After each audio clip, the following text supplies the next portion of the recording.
Olá, investidores! Bem-vindos novamente ao canal. Vídeo de hoje com a participação especial de Felipe Berenguer. Bem-vindo, Berê. Obrigado por vir aqui novamente. Eu que agradeço, perdão, sempre uma honra. Valeu, Berê. Então, estamos aqui hoje. Vamos falar hoje, né, sobre o que está acontecendo aqui no nosso mercado, no nosso país, na nossa política, né? Então, o Berê, nosso analista político aqui da Levante, então sempre peço socorro para ele, para me explicar esse caos que é a vida política aqui no Brasil. A gente estava até vendo, né, um meme interessante ontem, que era a vida do analista, né? O analista das empresas e a política brasileira passando atrás, um pouquinho atrás.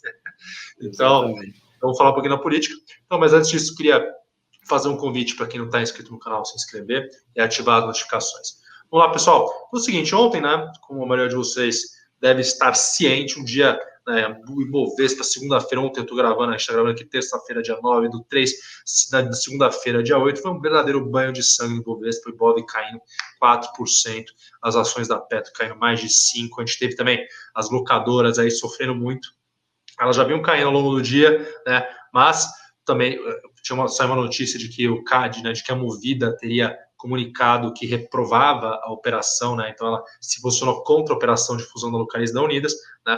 Só a gente continua mantendo uma visão aqui de que essa operação vai sair, né? A gente acha que vai ter alguns remédios estruturais para a operação, mas ela vai ser consolidada, né? E aí, do lado das empresas, foi um pouquinho mais a Zetec, outra empresa também caiu 8,72%. Os juros futuros explodiram. Se vocês terem uma noção, o DI aí, janeiro 22, teve uma alta de 3,8%, chegou a bater 4%, né? Janeiro 23 também saiu aí de 5,40 para 5,75. Então foi um banho de sangue, né? Então, e o que aconteceu, né? Berê, ajuda a gente a entender o que aconteceu nessa segunda-feira, cara. Muito bem, Carlos. É o seguinte, às vezes nem é fácil para o analista político entender o Brasil, tá? A gente até tenta, mas são muitos detalhes. Eu vou tentar fazer um resumo bem básico aqui para vocês, para a gente entender o que aconteceu ontem e o que está acontecendo hoje, tá? Enquanto a gente fala, também tem decisão importante rolando. Basicamente, ontem o que aconteceu foi o Fachin, o ministro do STF, Edson Fachin, declarou que os processos envolvendo o Lula, né, tanto do Triplex quanto do sítio de Atibaia, que tinham sido julgados pelo juiz Sérgio Moro na 13ª Vara de Curitiba, na 13ª Vara Criminal de Curitiba, que a gente lembra, né, se remete lá em 2017, 2018, que tornou o Lula inelegível por conta da lei da ficha limpa, que não deixa um candidato que seja condenado em órgão colegiado, que no Brasil, a partir da segunda instância, se candidatar, né, para as eleições. Então o Fachin, ele revisitou esse processo, ele decidiu que não era competência do Sérgio Moro julgar esses processos por conta de uma questão que tinham na investigação, ligaram à Petrobras, e no entendimento do Fachin não tinha que ser ligado à Petrobras, e por isso ele declarou aí que o Moro era incompetente no sentido jurídico da palavra para julgar, para ter julgado essas ações. Então o que aconteceria, né? Desde que ontem foi divulgada essa decisão, o Lula passa, por enquanto, a ser elegível, porque esse processo é suspenso, e esse processo, então, vai para o lugar onde seria a competência dele de ser julgado. Então, sai de Curitiba e vai para Brasília, que é onde supostamente os crimes teriam sido cometidos pelo presidente Lula, né? Então, a gente teve essa grande reviravolta no mercado, obviamente, né, com Lula elegível aí e faltando pouco mais de 1 ano e meio aí para as eleições, o mercado não estava precificando uma disputa entre dois extremos, né, dois opostos aí mais fortes, estava precificando eventualmente um Bolsonaro com um candidato mais centrista ou só um Bolsonaro mais favorito, né? Vai depender muito, tem muita água para rolar. Mas em resumo, né, com o Lula entrando no páreo aí com um forte candidato, né, que a gente já tem a gente, se olhar para 2018, a gente já tem um histórico aí de que o Lula poderia ameaçar eventualmente uma eleição. A gente tem aí um revés para o mercado e, obviamente, né, aí isso explica aí o banho de sangue tanto no dólar, quanto nos juros, quanto na própria Bolsa de Valores. E Berê, me diz um negócio. Então, na prática, esse julgamento agora vai para o STJ, é isso? Vamos lá, é mais ou menos isso, porque ele vai ter que repassar pelas instâncias que um juiz, desde a primeira instância, que é um juiz só, depois passando para o Tribunal Regional Federal, e aí sim, eventualmente, STJ, STF de novo. Mas a questão esse processo, na teoria, pode ser acelerado se o juiz convalidar, ou seja, se o juiz falar assim, não, tudo bem que o Moro não devia ter julgado, mas todos os processos e os fatos, as provas apresentadas são válidas, isso aceleraria. Mas aí, de novo, a gente vai entrar num outro detalhe que para tentar explicar para vocês, porque está bastante confuso o panorama.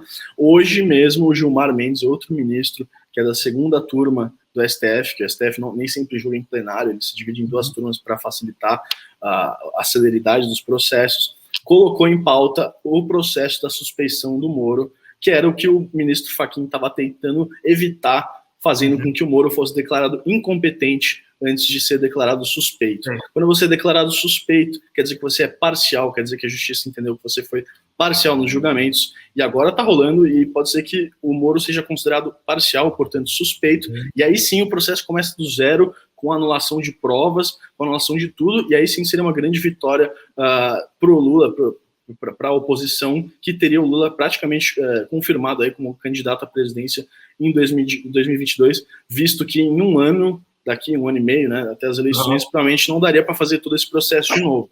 Então, o que o Fachin tentou fazer, basicamente, foi arranjar uma forma de não afetar tanto a Lava Jato quanto o Moro, porque se ele for incompatibilizado em alguns processos, é melhor do que se ele for julgado suspeito, que aí anula todos os processos, todas as provas que foram reunidas por ele. É o que parece que vai acontecer. Entendi. E aí foi o Gilmar Mendes que pede que seja votado hoje, terça-feira, né? Na segunda teve o Fachin hoje, o Gilmar Mendes, ele vai ali e pede para votar a suspeição do Moro. É uma resposta. E uma resposta, né? A gente uma resposta ao Fachin. Mas praticamente política, né? Assim, essa aqui é a grande questão aí que muitos juristas, inclusive, colocam o STF em xeque, né? Qual é o papel realmente do STF e até quais são os limites, né? Então, na teoria, é um órgão eminentemente jurídico, não deveria se contaminar por questões políticas, mas a gente sabe que na prática não é assim, você tem uma disputa latente de poder ali rolando, e a gente está vendo que está acontecendo mais um capítulo aí bastante juridicamente instável para o Brasil, né? Sim. Então, também, né, se é votado, né, vamos dizer, se o Moro é considerado suspeito, né, vamos dizer assim, se é parcial, né, acho que a suspeição é a parcialidade, né, dizer que o Moro, isso se mostrou ele conversando, o juiz conversando com os procuradores, né, acho que tinha muitas conversas nesse sentido, né, de acelerar os processos, tudo. Então, acho que a votação se baseia nisso, se eu não me engano. É isso? Sim. Assim, o processo jurídico aí, acho que cabe mais às autoridades do que a gente analisar aqui, propriamente dito, mas se o Moro for considerado suspeito, a justiça, aí, no caso, o maior órgão competente para fazer isso, que é o STF, Supremo Tribunal Federal, está dizendo sim que o Moro transgrediu os limites aí de um juiz natural, né, que seria um juiz que poderia fazer o julgamento de um réu, de uma ação penal, que é o que estava sendo feito contra o Lula, com a naturalidade, com a imparcialidade necessária, né, dentro das garantias constitucionais. Entender a acusação, vamos dizer, a acusação feita, né? Uma delas que eles colocam é essa, né? É um dos motivos. Você tem uma série de interferências aí, tanto em questão de reunir provas, tá? Então, provas obtidas aí, aquela questão do grampo, eu não lembro se vocês lembram, o Moro soltou um grampo logo antes das pré-eleições de 2018. Você teve uma série de eventos aí que, do ponto de vista processual, acabaram sendo contestados pela defesa do Lula e tá dando no que tá dando agora. Inclusive, não sei até se o julgamento vai acabar hoje, tá? A gente teve um voto só, enquanto a gente está gravando aqui, o Gilmar Mendes já votou a favor, né, da suspeição do Moro. A gente já tinha adiantado outros votos com o Lewandowski, também que é da segunda turma, votando a favor, e aí faltam 3 votos, né? O ministro Fachin, que provavelmente vai votar contra, senão não teria feito o que fez ontem.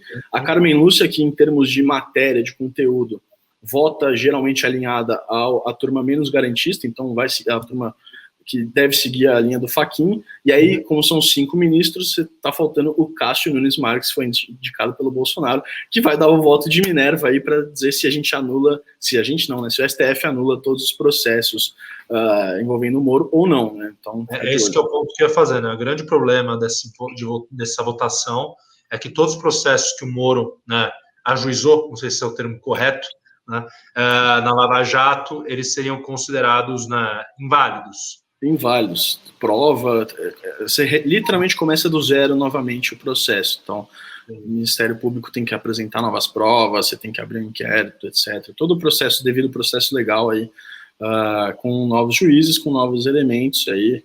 E pode até ser, eventualmente, que o Lula seja novamente condenado, mas se a gente está olhando para o âmbito de 2022, que acho que é isso que o mercado tem maior preocupação nesse momento, é muito difícil aí, em 1 ano e meio, você ter todo esse processo terminado, né? Então, para que o Lula se enquadre de novo na lei da ficha limpa.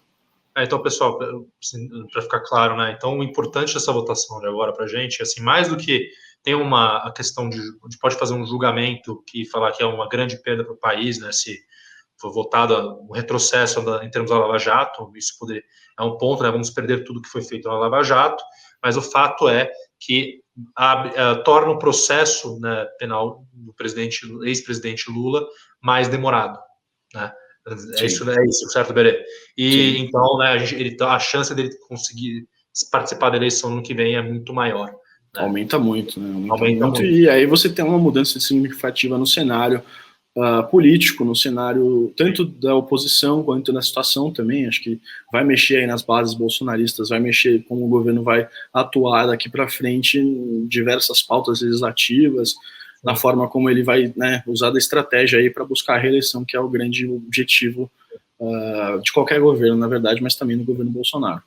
Bem, pessoal, então assim, né, o que a gente vê aí, a gente já vive um ambiente, né, já falamos muito do ambiente fiscal, né, falamos muito do fiscal, aprovamos semana passada o pacote na PEC emergencial, já temos mais notícias em relação à PEC emergencial também, que o governo estaria querendo desidratar ela mais um pouco, né, então nosso presidente já fez um pronunciamento nesse sentido, falando que 3 pontos aí teriam que ser retirados. Mas, só fazer um adendo aqui, desculpa de interromper, nesse momento parece que voltaram atrás, vão seguir com a PEC do Senado, por isso que a Bolsa, se eu não me engano, ainda mantém em alta no dia de hoje, apesar do julgamento do Lula, né? Mas acho que refletindo também uma correção com o dia de ontem. Então pelo menos, né, do lado fiscal talvez não seja tão do lado fiscal, talvez, quanto do político hoje, né?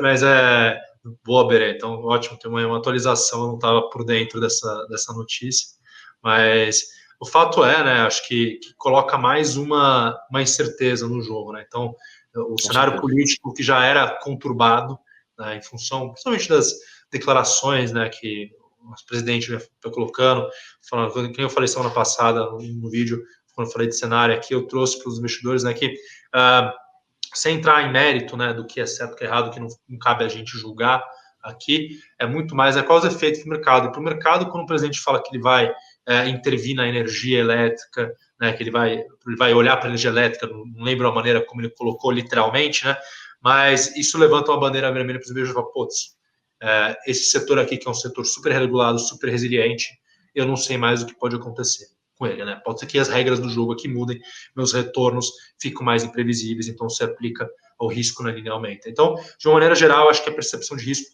aumenta mais um pouco, a gente adiciona mais um fator de incerteza, né?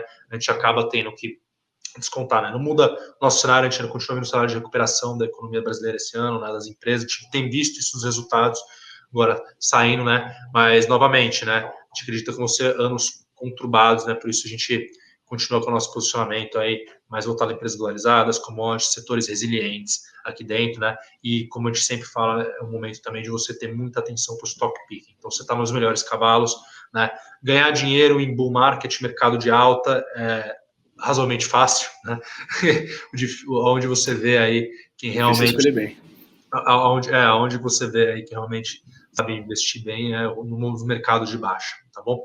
Berê, vamos lá, eu já tomei muito seu tempo, peguei o Berê de surpresa hoje, coitado. Faz parte. Analista político tem dessa. Mas foi ótimo, obrigado, Berê, pela sua participação de novo. Pô, eu que agradeço, sempre um prazer. Show, cara. Então, vamos ficando por aqui. Pessoal, qualquer dúvida, não deixe de deixar nos comentários abaixo, tá bom? Um grande abraço, Berê, e para vocês também, até a próxima.